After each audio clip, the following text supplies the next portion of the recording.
I'm Dr. Kim Kimberling. I'm a Christian marriage counselor and the leader of Awesome Marriage. Nancy and I have been married for over 50 years, and I've been counseling couples for over 40 years. And I love to have these opportunities to share with you things that I have learned and we have learned that's made our marriage better and hopefully will make your marriage better too.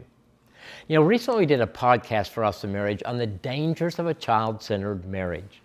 My hope was that the podcast would be a wake-up call for some parents who were just falling into that trap of putting the kids ahead of their marriage.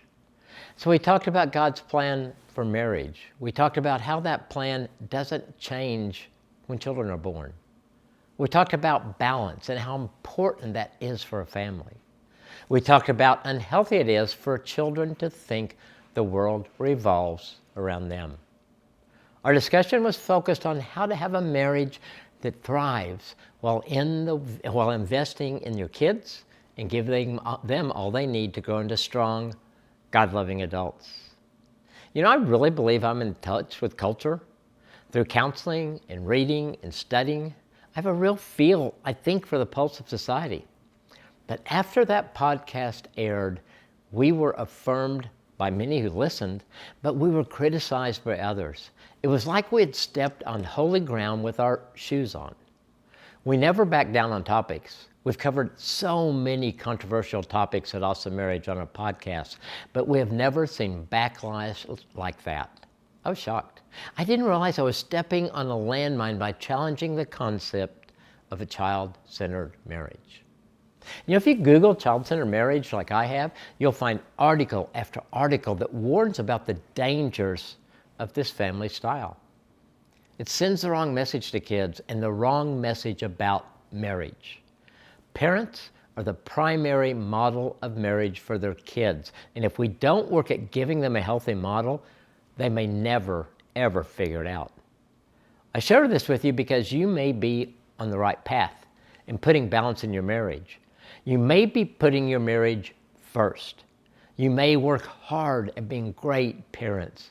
You may do all these things and more, and someone or many people will say you're doing it wrong.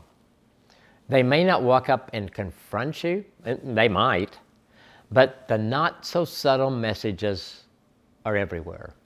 Here's kind of a list of not so subtle messages that have been said to parents that I know. Things like, did you know Bobby is the only boy not playing baseball this fall? If you don't start him in baseball now, he'll be too far behind to ever catch up. Or all the girls in the class are playing soccer this spring, all. Or if you want them to really learn piano, you got to go to this teacher. Or if he doesn't play soccer year-round, he's going to fall behind. Or this one, you mean your kids aren't doing any sports this summer? So these are only a few of the pressure points, but I think you get the idea.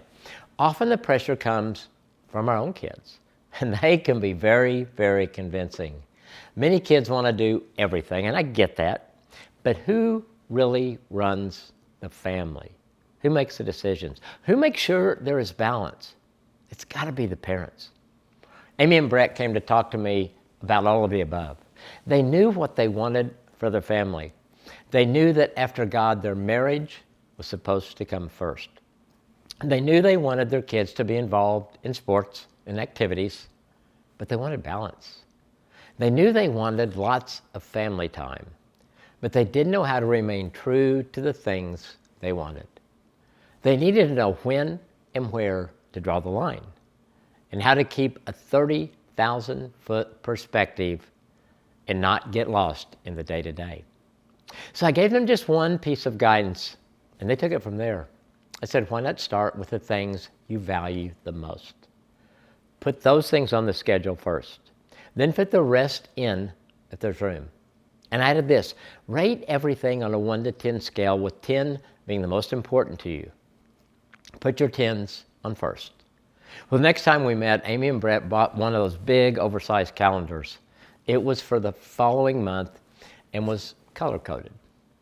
Blue, well, that was for the 10s on their list. And these had gone on the calendar first.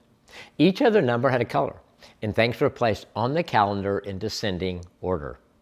And there were colors for 1s, 2s, 3s, and 4s. But guess what? None of those made it.